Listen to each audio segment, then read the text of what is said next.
कुछ चैप्टर ऐसे होते हैं जेई में बच्चों जिसमें मेहनत कम लेकिन आउटपुट थोड़ा ज्यादा आता है। मैट्रिसेस उनमें से एक है जो हो जल्दी जाता है पर एग्जाम में क्वेश्चंस इसके भरपूर आते हैं। ऑल्सो एक बार इस चैप्टर पे कमांड आ जाए तो हम बहुत अच्छे से इसके क्वेश्चंस एग्जाम में कर भी सकते हैं, तो आपकी रैंक को काफी फायदा भी करता है। तो इसलिए सबसे पहले आप मैट्रिसेस को अच्छे से करने के लिए कुछ इंपॉर्टेंट कॉन्सेप्ट्स की लिस्ट बना लीजिए जो हमने आपके लिए ढूंढ के निकाली है। तो सबसे पहले बच्चों जो मैट्रिसेस में जो इंपॉर्टेंट चीज आती है वो मैट्रिसेस खुद है कि आपको समझना पड़ेगा भाई ये है क्या, इसकी डेफिनेशन क्या है, कौन कौन सी टर्म्स है जो मैट्रिसेस से रिलेटेड है वो आनी चाहिए, जैसे रो और उनकी definition, row matrix, column matrix, null matrix, horizontal vertical square matrix, triangular matrix, upper triangular, lower triangular, diagonal, scalar, ये सब चीजें आपको अल्टीमेटली आनी चाहिए। यूनिट मैट्रिक्स भी आपको पता होना चाहिए।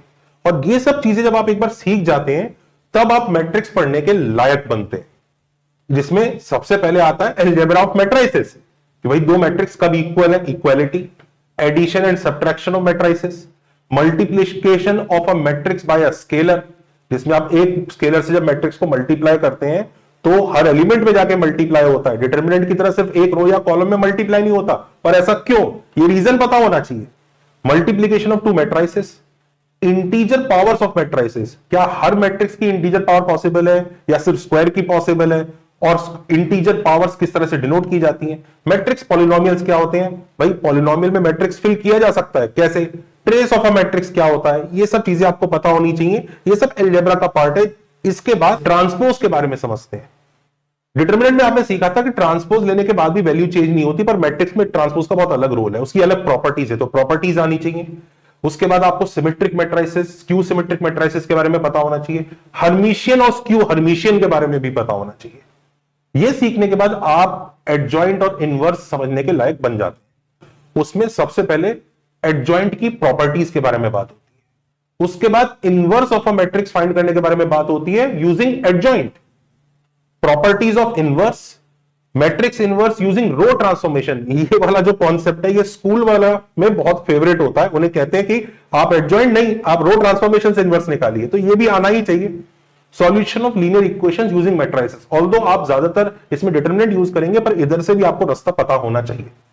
Next comes classification of matrices, जिसमें सबसे पहले आइडेम्पोटेंट, पीरियोडिक, निलपोटेंट ये मैट्रिसेस आते हैं।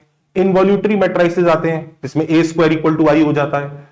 और भी कुछ मैट्रिसेस आते हैं जैसे orthogonal A transpose is equal to A transpose into A is equal to I. ये सब आपको पता होनी चाहिए इनकी डेफिनेशन, क्योंकि कई बार ऐसे क्वेश्चन आ जाते हैं एग्जाम में कि भाई ये मैट्रिक्स आ रहा है, इसका जो आंसर आ रहा है आप आंसर मत बताइए, आंसर की टाइप बता दीजिए। नेक्स्ट जो सेक्शन आता है बच्चों वो काफी ट्रिकी है, उसका प्रूफ, लेकिन वो प्रूफ को अगर एस्केप करके उससे आगे उसके रिजल्ट को याद रखा जाए तो फायदा देता है, विच इज आर केली हैमिल्टन थ्योरम, जिसमें आप सबसे पहले characteristic equation of a matrix निकालना सीखते हैं, आइगन वैल्यूज निकालना सीखते हैं, आइगन वेक्टर्स निकालना सीखते हैं और इसका एप्लीकेशन सीखते हैं कि हमने क्यों सीखा। काफी मजेदार चीज है और काफी इंटरेस्टिंग चीज है। एंड लास्ट में आता है जो पार्ट बच्चे यूजुअली हेट करते हैं, which is rank of a matrix.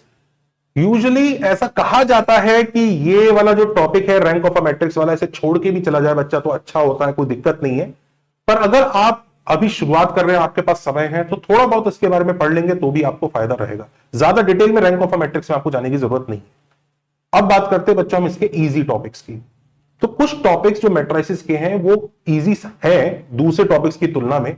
जैसे मैट्रिसेस खुद, उसकी डेफिनेशंस वगैरह वो काफी इजी हैं, समझना आसान होता है। मैट्रिसेस का अलजेब्रा आसान है, उसमें सिर्फ आपको रूल समझने और रूल्स को अप्लाई करना सीखना है। ट्रांसपोज वाला पार्ट काफी आसान है। ये तीन चीजें काफी आसान है, इन पर आप काफी आराम से कमांड ले सकते हैं। इनफैक्ट इस साल भी जेई में जो क्वेश्चंस आए उनमें से एक दो क्वेश्चन इसी एरियाज के थे। वहीं पर डिफिकल्ट टॉपिक्स की अगर हम बात करें, जो टॉपिक्स डिफिकल्ट हैं करने, मास्टरी करने में समय लगता है, जिसमें सबसे पहले तो आता है एडजॉइंट एंड इनवर्स।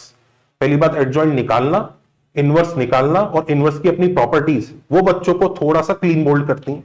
उसके बाद क्लासिफिकेशन ऑफ मैट्रिसेस में भी जो वो वाला पार्ट आता है, आइडेम्पोटेंट, निलपोटेंट, ये सब वाली चीज, इनकी डेफिनेशंस याद रखना और एग्जाम में पहचानना। क्योंकि सोचिए, मान लीजिए आपको पता करना है ए रेज़ पावर 5 जाके कोई नल मैट्रिक्स बना है, तो क्या पावर 5 करेंगे?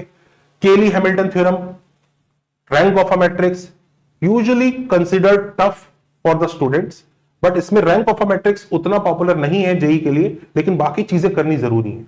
इस चैप्टर के अगर हम प्रीरिक्विजिट्स की तरफ ध्यान दें तो सबसे पहले जो प्रीरिक्विजिट्स आते हैं उसमें सबसे पहले तो definitely it will be algebra. Algebra आपको आना चाहिए, नहीं तो आप मैट्रिसेस कर ही नहीं पाएंगे। डिटर्मिनेंट्स आपको आना चाहिए, नहीं तो आप मैट्रिसेस करने में आपको दिक्कत होगी। ये दो टॉपिक अगर आपको आते होंगे तो आप मैट्रिसेस को अच्छे से हैंडल कर लेंगे। तो प्रीरिक्विजिट्स में इसके लिए सिर्फ इतना ही है, and that's a good news. Now previous year weightage, बच्चे पूछते सर इसको पढ़ लेंगे तो एक बार बताओ तो सही इसमें एग्जाम में आएगा कितना। तो बच्चों ये चैप्टर वापस ऐसा है जिसमें मेहनत कम है लेकिन आउटपुट थोड़ा ज्यादा है। तो जेई मेंस का ही मैं बता देता हूं, 2021, 2022, 2023 तीनों साल सारी शिफ्ट्स का अगर मैं एवरेज ले लें तो 15% क्वेश्चन मैट्रिसेस के आए हैं। 15%, 15%, 15%। सोचिए कितना बड़ी फायदे वाली बात है। चैप्टर छोटा है पर क्वेश्चन ज्यादा दे रहा है। वहीं पर जेई एडवांस की बात करें तो उनका भी बड़ा फेवरेट चैप्टर है, और रीजन है क्योंकि जब आप इंजीनियरिंग में जाते हैं तो डेफिनेटली मैट्रिसेस का इस्तेमाल वहां पर होता है, इसलिए वो चाहते हैं बच्चा सीख के आए। 2021 में 12%, 2022 में 12%, 2023 में 15%। इतना वेटेज है बच्चों इसका जेई के एग्जाम में। तो आपको ध्यान रखना है कि क्वेश्चंस वगैरह इस चैप्टर के आएंगे और कई बार वेटेज कम ज्यादा भी होगा, वो चलता है।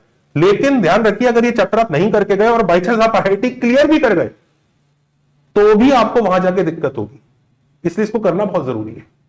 अब बच्चों इस चैप्टर को करने के लिए मैं आपको एक स्ट्रेटेजी बता रहा हूं, स्ट्रेटेजी को आप फॉलो कर लो, काम एकदम बढ़िया से हो जाएगा। इस चैप्टर को करने की जो स्ट्रेटेजी है, अबाउट 15 घंटे तो आपको इसको क्लास लेक्चर्स की नीड होती है जो आपको इसमें इन्वेस्ट करना हो, और उसको बैकअप करने के लिए सिर्फ 30 आवर्स की आपको सेल्फ स्टडी की नीड होती है जो आप घर बैठ के करिए। इन 30 आवर्स को अराउंड 3 पार्ट में आप डिवाइड कर लीजिए, आपका काम चल जाएगा। पहला पार्ट ये है, जब आप पहली बार इस चैप्टर को पढ़े तो 20 घंटे के आसपास का टाइम रख दें। इस 20 घंटे में अराउंड 200 के आसपास आप क्वेश्चंस प्रैक्टिस करेंगे और आपका काम चल जाएगा। एक आध अगर आप साथ में टेस्ट भी दे देंगे तो भी अच्छा है, बट ये 20 घंटे आप इसमें डिवोट करें। इस चैप्टर को वापस आप 2 महीने के बाद अगर आप ट्राई करेंगे और जब आप रिवाइज करें तो 5 घंटे के आसपास उसमें कंज्यूम करें। 4 घंटे की वापस प्रैक्टिस जो थोड़ी सी हायर लेवल की हो, और 1 घंटे का टेस्ट। ये प्रैक्टिस टेस्ट जो है अगर आप मीडियम लेवल का बनाएंगे तो भी चलेगा। 2 घंटे बाद, 2 महीने बाद रिवीजन की रिक्वायरमेंट इसलिए है इस चैप्टर में क्योंकि ये चैप्टर थोड़ा थोड़ा भूल जाते हैं कुछ दिनों बाद। पार्ट 3 एग्जाम से पहले आप रिमेनिंग 5 आवर्स इन्वेस्ट कर सकते हैं क्योंकि इस चैप्टर के साथ रिस्क नहीं ले सकते। इसमें 2 घंटे फॉर्मूला रिवीजन और बाकी 3 घंटे का टेस्ट होने चाहिए जो टफ लेवल होने चाहिए। ये स्ट्रेटेजी अगर आप फॉलो करोगे डेफिनेटली आपका जेई में मैट्रिसेस वाला पार्ट बहुत अच्छा होगा। और इस स्ट्रेटेजी के लिए अगर आपको customisable test, assignment, formula sheet, videos या अपने वीक एरियाज का चेकअप और रेमेडी के लिए कि भाई मेरे ये वीक एरियाज आ गए, इसमें रेमेडी मेरे को चाहिए, मैं कैसे इंप्रूव करूं, वो आपको एकेडजा पर मिल सकता है। फ्री ट्रायल के लिए इस डिस्क्रिप्शन लिंक को यूज कर लो, आपका काम चल जाएगा।